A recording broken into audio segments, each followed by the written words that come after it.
আপনার কাছে কি শুধু ভোটার ফর্ম নাম্বার বা এনআইডি কার্ড নাম্বার আছে? এই এনআইডি কার্ড নাম্বার বা ফর্ম নাম্বার থেকে কিভাবে অনলাইন থেকে এনআইডি কার্ড ডাউনলোড করবেন সেই বিষয়টি বুঝতে পারছেন না। আজ আমি একদম অফিসিয়াল ওয়েবসাইট থেকে কিভাবে এনআইডি কার্ড ডাউনলোড করবেন সেই প্রসেসটি দেখাবো। যদি ভিডিওটা সেভ করে রাখুন এবং বন্ধুদের সাথে শেয়ার করে দিন, আর লাইক ফলো শেয়ার করতে ভুলবেন না। অনেকেই এই এনআইডি কার্ড অনলাইন থেকে কিভাবে ডাউনলোড করতে হয়, ভোটার সিরিয়াল বা ফর্ম নাম্বার কোথায় বসাতে হয়, এটাই ঠিক মতো জানেন না। অনেকেই অনেক ভুল করে বসেন। আজকের একদম সম্পূর্ণ ভিডিওটা দেখেন, অনলাইন থেকে এনআইডি কার্ড ডাউনলোড ইজিলি করতে পারবেন। বেশি কথা বলবো না, চলুন শুরু করা যাক।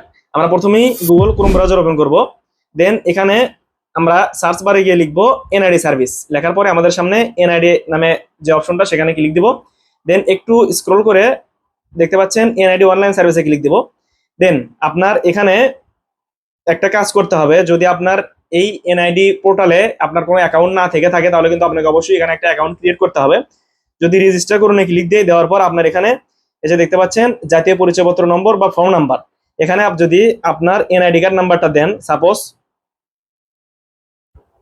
আমার এনআইডি কার্ড নাম্বার দিলাম, দেন আমার এখানে জন্ম তারিখ বসাতে বলতেছে, তো আমি বসাচ্ছি। দেন আমার এখানে একটা ক্যাপচা কোড চাচ্ছে, এই যে এখানে লেখা আছে, এটা এখানে বসিয়ে দিবেন। দেওয়ার পরে জাস্ট সাবমিটে যদি ক্লিক দেই, দেওয়ার পর আমার কিন্তু অ্যাকাউন্ট ইতিমধ্যে রেজিস্টার আছে। ঠিক আছে, আপনার অ্যাকাউন্ট ইতিমধ্যে রেজিস্টার করা হয়েছে এবং পাসওয়ার্ড দ্বারা সুরক্ষিত আছে। অ্যাকাউন্টে আবার রেজিস্টার করতে চাইলে বহাল বাটনে ক্লিক করুন। তো আপনি এখান থেকে ইজিলি অ্যাকাউন্টটা ক্রিয়েট করবেন। তো আমি যে বহালে ক্লিক দিলে আমার এখানে জেলা, থানা এগুলো নির্বাচন করতে বলবো। দেন পরবর্তীতে ক্লিক দিলে আমার কিন্তু অ্যাকাউন্ট, মানে মোবাইল নাম্বার দিয়ে আমার কিন্তু অ্যাকাউন্ট ক্রিয়েট হয়ে যাবে।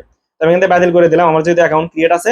তো আমি এখান থেকে জাস্ট আমি এই যে লগ ইন করুন ক্লিক দিব। আমার ইউজার নেম পাসওয়ার্ড এখানে দেওয়া আছে, দিয়ে আমি এখানে ক্যাপচা কোড দিব। ঠিক আছে, তো যাদের অ্যাকাউন্ট ক্রিয়েট করা আছে তারা কিন্তু এখান থেকে লগ ইন করতে পারবেন। যাদের ক্রিয়েট করা নাই তাদের কিন্তু জাস্ট লগ ইন করতে হবে। তো দেখতে পাচ্ছেন আমার কিন্তু এখানে অ্যাকাউন্টটি অটোমেটিক মানে লগ ইন হয়ে গেল। লগ ইন হওয়ার পরে আমার এখানে কয়েকটা অপশন দেখা যাচ্ছে, প্রোফাইল, রিইস্যু, পাসওয়ার্ড পরিবর্তন, অ্যাপয়েন্টমেন্ট, স্মার্ট কার্ড স্ট্যাটাস। ঠিক আছে, তারপরে নিচে দেখতে পাচ্ছেন ডাউনলোড। এই ডাউনলোড অপশন থেকে কিন্তু আমরা জাতীয় পরিচয়পত্র ডাউনলোড করতে পারবো। এখানে যদি ডাউনলোডে আমি ক্লিক দিই, দেওয়ার পর দেখতে পাচ্ছেন আমি ডাউনলোড এগেইনে ক্লিক দিব। দেওয়ার পর এই যে দেখেন আমার ডাউনলোড কিন্তু হয়ে গেল। আমি ওপেনে ক্লিক দিব। তারপর এই যে দেখতে পাচ্ছেন আমার কিন্তু এনআইডি কার্ডটা অটোমেটিক এখান থেকে ডাউনলোড হয়ে গেল আজকের তারিখে। এই যে দেখেন 4/8/2026। ঠিক আছে, আমার কিন্তু এনআইডি কার্ডটা ডাউনলোড হয়ে গেল। ঠিক এভাবে সেম প্রসেসে কিন্তু আপনারা এনআইডি কার্ডটা ঘরে বসে ডাউনলোড করে এটা এখন লেমিনেটিং করে আপনি কিন্তু ইউজ করতে পারবেন। এটা দেখেন আমার কিন্তু স্মার্ট কার্ড নাম্বার, বাট আমার এখন স্মার্ট কার্ড তৈরি হয়নি। এই এনআইডি কার্ডটা আপনি সব জায়গায় ইউজ করতে পারবেন। ঠিক আছে, তো এই ছিল অনলাইন থেকে ইজিলি এনআইডি কার্ড ডাউনলোড করার প্রসেস, ফোন নাম্বার দিয়ে বা এনআইডি কার্ড নাম্বার দিয়ে। ঠিক আছে, তো আশা করি ভিডিওটি আপনাদের অনেক উপকারে এসেছে। যদি উপকারে এসে থাকে তাহলে অবশ্যই একটা লাইক দিবেন, আর বন্ধুদের সাথে শেয়ার করবেন, পেজ হলে ফলো করবেন, চ্যানেলটা সাবস্ক্রাইব করবেন। দেখা হয় পরবর্তীতে এরকম হেল্পফুল টেক আপডেট ভিডিও সবার আগে নিয়ে। ধন্যবাদ সবাইকে।